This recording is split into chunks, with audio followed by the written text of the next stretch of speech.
ذمہ داری نہیں لی، اس کی ذمہ داری نہیں لی۔ زبور شریف نازل فرمائی، اس کی ذمہ داری میرے رب نے نہیں لی۔ حضرات محترم توریت نازل فرمائی، اس کی ذمہ داری نہیں لی۔ آج آپ اگر توریت کو اٹھا کر کے دیکھو گے تو آپ کو سلامت نہیں ملے گی۔ اس نے ان کی قوم نے گھٹا بڑھا دیا، مکس معاملہ کر رکھا ہے۔ اگر آپ انجیل کو دیکھو گے وہ بھی آپ کو صحیح نظر نہیں آئے گی، گھٹا بڑھا دیا گیا ہے۔ آپ حضرات محترم زبور کو دیکھو گے، اس میں بھی گھٹا دیا بڑھا دیا گیا ہے، آپ کو مکمل کتاب نظر نہیں آئے گی۔ لیکن یہ قرآن پاک ایسی کتاب ہے جب اللہ تعالیٰ نے اپنے محبوب پر نازل فرمائی تو میرے رب نے اعلان فرما دیا، اے میرے پیارے محبوب، میں نے توریت اتاری لیکن اس کی ذمہ داری نہیں لی۔ زبور نازل فرمائی، اس کی ذمہ داری نہیں لی۔ انجیل اتاری نبیوں پر، اس کی ذمہ داری نہیں لی۔ وہ قوم گھٹائے یا بڑھائے، اللہ تعالیٰ نے ذمہ داری نہیں لی۔ لیکن جب قرآن نبی پر نازل فرمایا، اپنے محبوب پر مقدس قرآن اتارا تو اللہ رب العزت نے اعلان فرما دیا، اے محبوب، ہم نے یہ قرآن اتارا ہے، اس کی ذمہ داری ہم خود لیتے ہیں۔ اس کے ذمہ داری خود اللہ رب العزت نے لی۔ اور میرے رب نے فرمایا، اے میرے محبوب، اے میرے پیارے محبوب، ارے ایسا محبوب کہ جتنے نبی 1,24,000 یا 2,24,000 انبیاء اس دنیا میں آئے، کسی کو بھی اللہ رب العزت نے معراج کا شرف حاصل نہیں کیا، معراج کا شرف نہیں بخشا، لیکن اپنے محبوب کو بلا کر کے 27 سال اپنی بارگاہ میں رکھا۔ سبحان اللہ، وہ نبی ہے، وہ نبی ہے ہمارا نبی۔ 27 سال معراج میں میرے نبی رہے اور قرآن اسی نبی پر اتارا۔ اعلان فرمایا، اے میرے محبوب، یہ قرآن میں تم پہ اتار رہا ہوں، قیامت تو آ جائے گی لیکن اس قرآن میں کوئی بھی ایک زبر یا زیر کا فرق نہیں کر سکتا۔ اور آج دیکھو 1400 سال گزر گئے، آج بھی وہی قرآن ہے جو میرے مصطفیٰ پر نازل ہوا تھا۔ سبحان اللہ، وہی قرآن، اور قیامت تک کوئی گھٹا بڑھا نہیں سکتا۔ یہ کسی دنیا دار کا فرمان نہیں، پروردگار کا اعلان ہے۔ سبحان اللہ۔ ایک آیت کا قرآن میں کچھ آیتیں نکالنے کے لیے نام آپ نے سنا ہوگا، بصیر رزقی قوم کا شیعہ تھا، اس نے مقدمے درج کرا دیے، عدالت میں مقدمے کرا دیے کہ بھئی کچھ آیتیں 26 آیتوں کو قرآن سے نکالا جائے۔ یہ آیتیں قرآن کی نہیں ہیں، قرآن میں یہ آیتیں نہیں، ان کو نکال دیا جائے۔ لیکن وہ تو آیت 26 آیتیں نکال لیں۔ میرے رب نے اس ذلیل کو اتنا ذلیل کیا، اتنا ذلیل فرمایا، میرے رب نے فرمایا، ذلیل تو قرآن کی کس آیتیں نکالنے کی باتیں کرتا ہے، جب میں نے تجھے اسلام سے بھی نکال دیا، اس کو اسلام سے نکال دیا گیا۔ تو جو قرآن پر انگلی اٹھاتا ہے میرا رب اسے مذہب اسلام سے نکال دیتا ہے۔ اس نے ہندو مذہب قبول کر لیا، لیکن ہندوؤں نے بھی ایسی لات ماری، نہ ادھر کا رہا نہ ادھر کا رہا، نہ خدا ہی ملا نہ مثال صنم، نہ ادھر کے رہے نہ ادھر کے رہے۔ قرآن پر انگلی اٹھائی، ذلیل ہو گیا۔ تو یہ وہ قرآن ہے ماشاءاللہ، اس کی بے شمار فضیلتیں، اور رمضان کے مہینے میں یہ نازل ہوا، اسی مہینے میں قرآن نازل ہوا۔ جانتے ہو اس کی فضیلت قرآن کی روایتوں میں آتا ہے کہ ایک حرف کے بدلے اللہ تعالیٰ 10 نیکیاں عطا فرماتا ہے۔ اور یہ رمضان کی بات نہیں، رمضان کے علاوہ کی بات ہو رہی ہے۔ ایک نیکی، ایک حرف یعنی ایک لفظ، اگر الف لام میم میں کئی لفظ ہیں، صرف الف کی بات ہوتی ہے، الف، اگر کسی نے الف ہی پڑھ لیا تو اللہ رب العزت رمضان کے علاوہ ایک کے بدلے 10 نیکیاں عطا فرماتا ہے۔ اور یاد رکھو، اب 10 تو جب رمضان کے مہینے میں ہم تلاوت کرتے ہیں، سنتے ہیں، ایک ہی حرف کے بدلے 700 نیکیاں اللہ رب العزت عطا فرماتا ہے۔ اب بتاؤ پورے قرآن میں کتنے حرف ہیں، کتنی آیتیں ہیں، آپ اندازہ لگاؤ۔ تو گویا کہ جن حضرات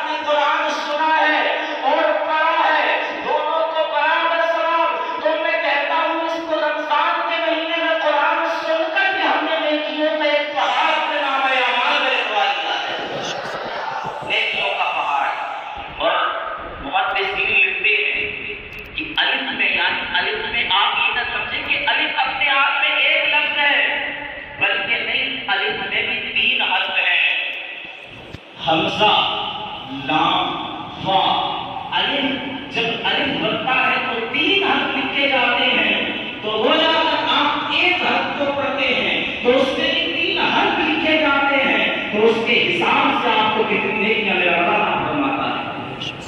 اللہ قرآن کی فضیلت ہے کہ قرآن ایک ایکٹر ہے جس کا نام ابھی نام یا کچھ ایسے ہی نام ہے، جانتے ہو اسے بیماری لاحق ہوئی، اسے ایک مرض بنا کہ اس کا جسم گلنا شروع ہو گیا، سڑنا شروع ہو گیا جسم۔ ہندوستان کے بڑے بڑے ڈاکٹروں کو اس نے دکھلایا کہ میرا جسم ٹھیک ہو جائے، سب ڈاکٹروں نے انکار کر دیا، تم ٹھیک نہیں ہو سکتے، کہ جاؤ جا کر کے کہیں بڑے ڈاکٹر کو دکھلاؤ، اپنا علاج کراؤ، ہندوستان میں اس کا علاج موجود نہیں ہے۔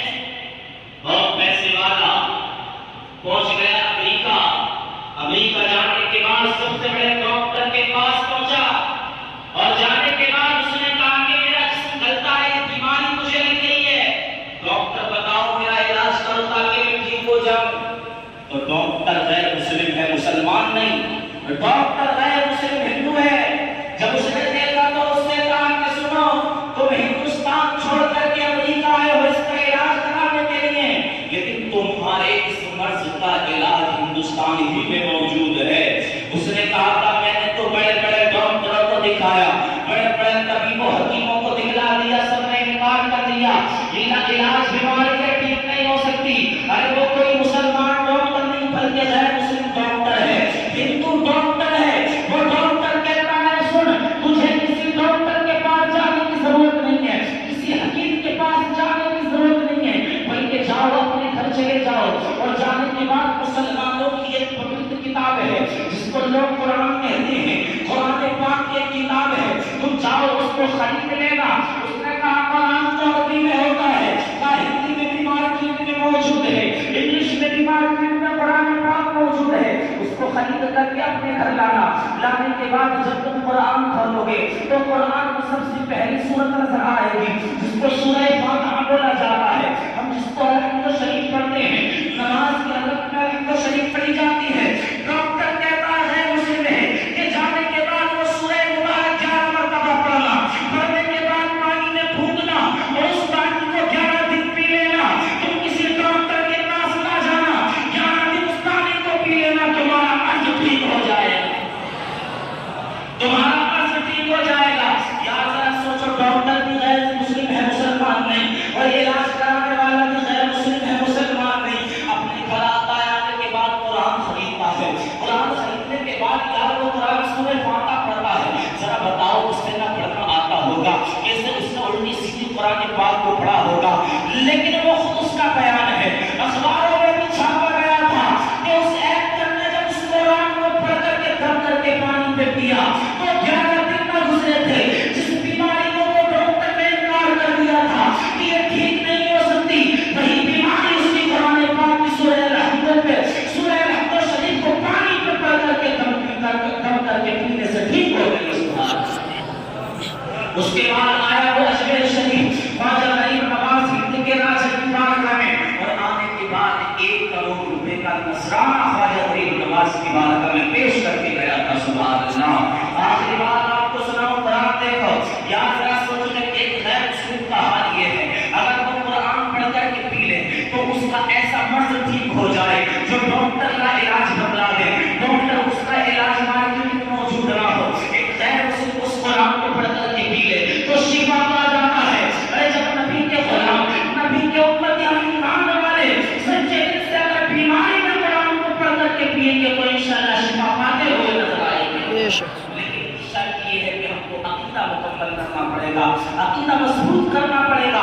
آخری بات میں آپ کے سامنے بیان کرنے والا ہوں حضرات محترم، آخری بات، ایک کرکٹر جو کرکٹ کھیلنے والا، ایک بہت بڑا نام ہے، اس کا نام میرے ذہن سے نکل رہا ہے، تھا غیر مسلم، وہ بھی غیر مسلم تھا، کرکٹ کھیل رہا تھا، اچانک کرکٹ کھیلتے کھیلتے اس کے دل میں درد اٹھا، جب دل میں درد اٹھا نہ تڑپ گیا، لیٹ گیا، ڈھیر ہو گیا، ڈاکٹر بڑے بڑے موجود رہتے ہیں وہاں پر، آئے ڈاکٹر، آنے کے بعد چیک کیا، کہا کبھی تو کوئی دکھائی نہیں دیتی، مرض کوئی دکھائی نہیں دیتا، لیکن لیکن وہ کہتا تھا کہ تو ڈاکٹر کہتا ہے مجھے نہیں دکھائی دیتا، میرا دل پھٹا جا رہا ہے، اتنا درد ہو رہا ہے دل میں، ڈاکٹر اس کا علاج کر، میرے دل میں اتنا درد ہے برداشت نہیں کر پاتا ہوں۔ ڈاکٹروں نے چیک کیا لیکن درد کا اندازہ نہ لگا پائے، کوئی مرض نہ پکڑ پائے۔ ڈاکٹروں نے کہہ دیا کوئی بیماری نہیں، کوئی مرض نہیں، لیکن وہ کہتا تھا کہ میرے دل میں بہت درد ہے، مجھے برداشت نہیں ہوتا۔ اس کو اس کے روم میں پہنچا دیا گیا، لیکن اس کا ایک دوست تھا جو مسلمان تھا، ایک فرینڈ تھا جو مسلمان تھا، وہ بھی اسی ٹیم میں میچ کھیلتا تھا۔ اللہ اکبر، جب وہ کمرے میں ڈالا گیا، وہ نوجوان غیر مسلم تڑپ رہا ہے، درد کی وجہ سے چیخ رہا ہے، چلا رہا ہے، بے چین ہے۔ ڈاکٹر کہتے ہیں اس کو کوئی مرض نہیں ہے، لیکن یار جب اس کا دوست جو مسلمان تھا نا کہتا ہے کہ تجھے بہت درد ہو رہا ہے، تو تڑپ رہا ہے، ڈاکٹروں نے منع کر دیا، کہا ہاں، کہا دیکھ سن میں ایک کتاب لے کر کے آتا ہوں، تو اس کتاب کی زیارت کرنا، میں برس پڑھتا جاؤں گا، تو قرآن پاک کو دیکھتے کرے جانا، تو قرآن پاک کا دیدار کرتے رہنا، دیکھ میرا رب تجھے کیسے شفا عطا فرمائے گا۔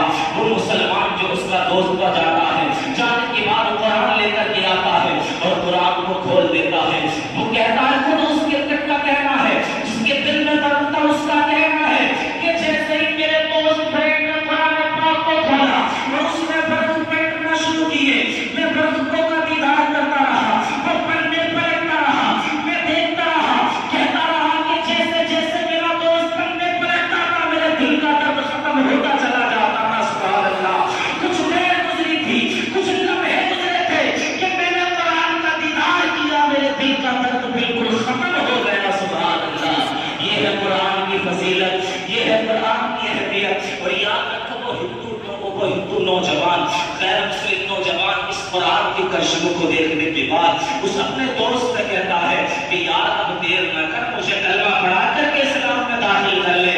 اور یہ زیادہ پرانی بات نہیں ہے جو میں آپ کو بتا رہا ہوں، یہ سن 2014 کی بات ہے، ابھی جو سن 2014 گزری ہے اسی سن 2014 کا ذکر ہے۔ اخبار میں بھی یہ خبر چھپی تھی، حضرات محترم، قرآن کی یہ فضیلت ہے کہ اگر خیر بھی قرآن کو صرف دیکھتے ہیں شفا پاتے ہوئے نظر آتے ہیں۔ تو ماشاءاللہ ہم نے تو پورا قرآن سماعت کیا، پورا قرآن پڑھا ہے۔